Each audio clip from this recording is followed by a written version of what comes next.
परम महाशांति है, बेहद के विश्व कल्याणकारी, बेहद के विश्व परिवर्तक, स्वपरिवर्तन से विश्व परिवर्तन करने वाले ज्ञानी तो आत्मा, बाप के दिल तक नशीन, बाप की प्रतिष्ठा करने वाले ऐसे विशेष आत्माओं को विशेष सेवाधारी माँ का याद प्यार और नमस्ते। आज मैं बच्चों को कुछ बताना चाहती हूँ। जो आत्माएं बेहद की वैरागी, वो बचपन से ही वैरागी होते हैं। जो बेहद की आत्माएं हैं उनको बचपन से ही वैराग होता है, और वो ऐसा नहीं कि कभी मंदिरों में कभी गुरुओं के पास वो कहीं भटकेंगे नहीं, उनका मन ही नहीं लगेगा, कहीं भी मन नहीं लगेगा। जब तक उनको बेहद के दादाजी का ज्ञान नहीं मिलेगा तब तक वो आत्मा, उनका मन भटकता है, लेकिन वो कहीं इधर उधर जाती नहीं है सुनने। किसी का सुनना उनको अच्छा ही नहीं लगता जब तक दादाजी का ज्ञान ना मिले। तो बचपन से ही वो उनके अंदर हर बात का क्वेश्चन होता है कि मैं कौन हूँ और ब्रह्मांड किसने बनाया, कि किसने रचा है सारा खेल। ब्रह्मांड है, ब्रह्मांड के अंदर जो भी वस्तुएं हैं, जो भी स्थूल में इन आँखों से देखते हैं, वो किसने बनाया, किसने रचा, ये उनके अंदर हमेशा क्वेश्चन रहते हैं।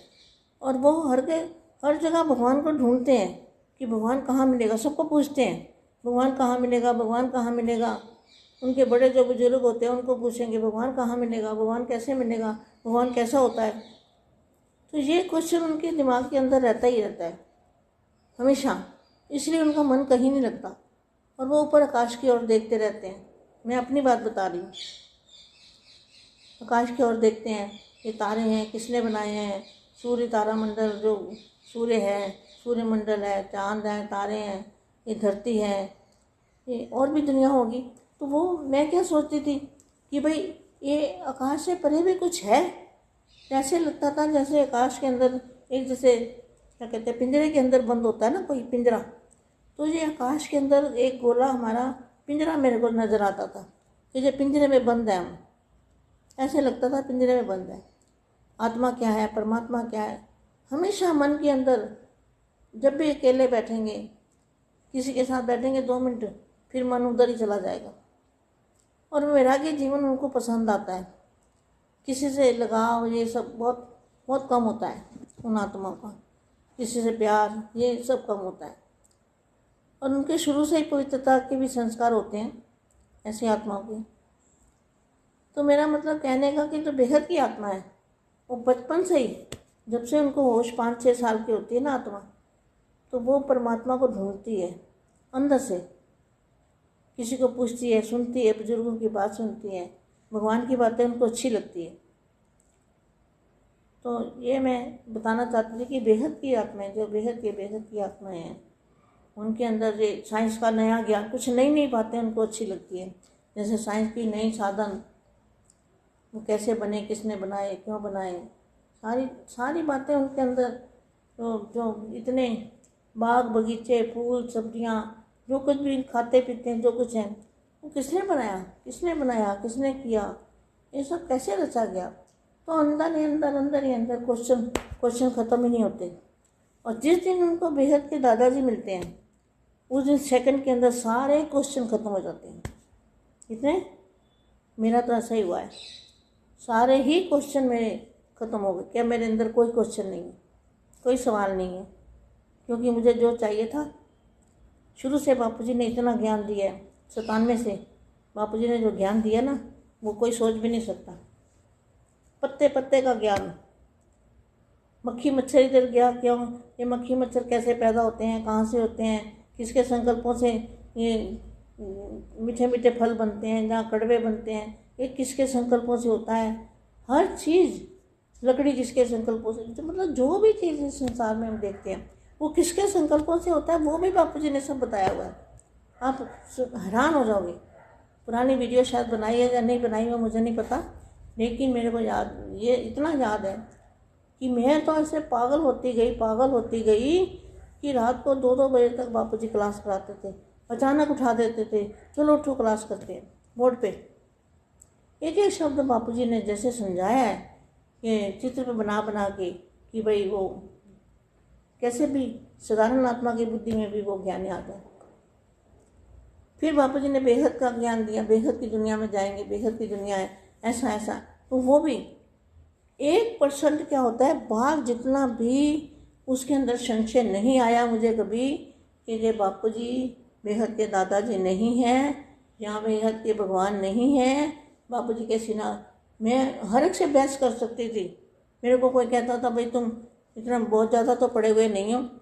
अरे मैंने कहा मैं पढ़े हुए हैं ना, उनसे ज़्यादा ज्ञान सुना सकती हूँ। इतना दिमाग में बापूजी का ज्ञान मेरे दिमाग के अंदर समा गया, जैसे कहते ना सागर में मैं समा गई। ज्ञान के सागर के अंदर मेरा मन, बुद्धि और संस्कार सब बेहद के दादाजी के ज्ञान सागर के अंदर डुबकियाँ लगाने लगा। तो वो जो आनंद था ज्ञान सुनने का, समझने की बात है, उसको समझना, सुनना, समझना और अनुभूति करना, ये मैं बच्चों को बताना चाहती हूँ। सुनना और फिर समझना और अनुभव भी करना एक साथ में, एट ए टाइम, तीनों काम।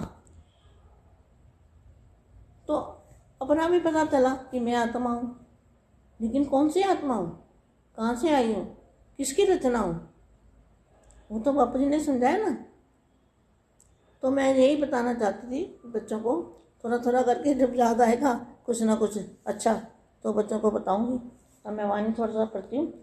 भगवान की पत्थर पर भी अगर नज़र पड़ जाए तो क्या थी मैं पत्थर ही थी।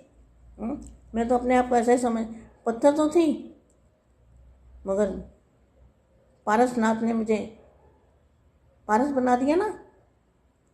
बेहद के बच्चों को भी जो पत्थर बन गए थे, पत्थर बुद्धि बन गए थे।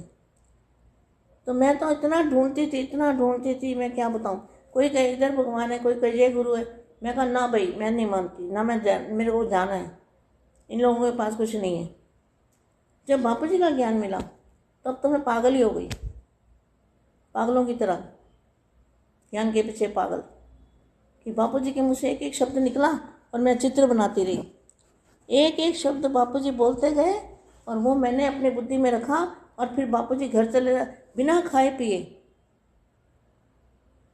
एक बार तो आप हैरान हो जाओगे कि मैं रोटी के अंदर कीड़ियाँ पड़ गई थी, तो मुझे ये भी नहीं पता चला कि इसके अंदर कीड़ियाँ हैं।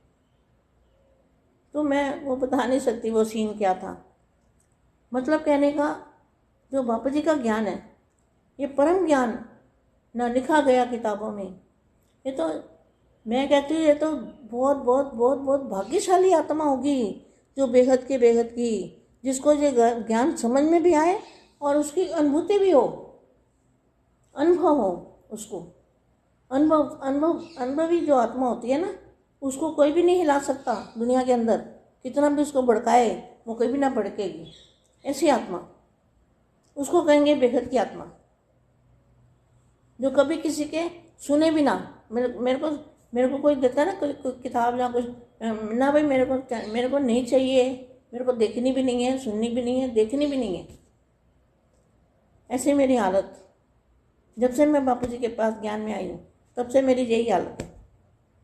अब बाकी जो कल कुछ याद आएगा फिर बताती रहूँगी। तो ये वाणी है 81 की और पेज नंबर है 50।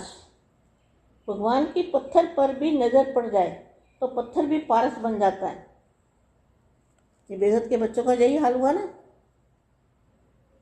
आप तो उनके स्वीकार किए हुए श्रेष्ठ रतन हो। क्या हमें भगवान ने स्वीकार किया है? कितने भाग्यशाली हो। सोचो तो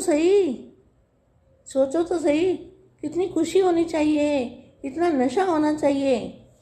है क्या लिखा है? 2 शब्द भी आपको ये वाणी के मिल जाए ना तो आनंद आ जाए। भगवान की पत्थर पर भी नज़र पड़ जाए तो पत्थर भी पारस बन जाए। आप तो उनके स्वीकार किए हुए श्रेष्ठ रतन हो। अपने कार्य की श्रेष्ठता के मूल्य को जानो, अपने कार्य के श्रेष्ठता के मूल्य को जानो। शक्तियों का अपना गायन है और पांडवों का अपना। तो आप सब महान आत्माएं हो। महान आत्मा की निशानी क्या है? जो जितना महान होगा उतना निर्माण होगा। क्या? नरम चित्त होगा वो। महान आत्माएं सदा अपने को ओबिडेंट सर्वेंट की अनुभव करती है। ऐसा ही ग्रुप है ना शक्ति भवन की शक्तियों का। परम महाशांति।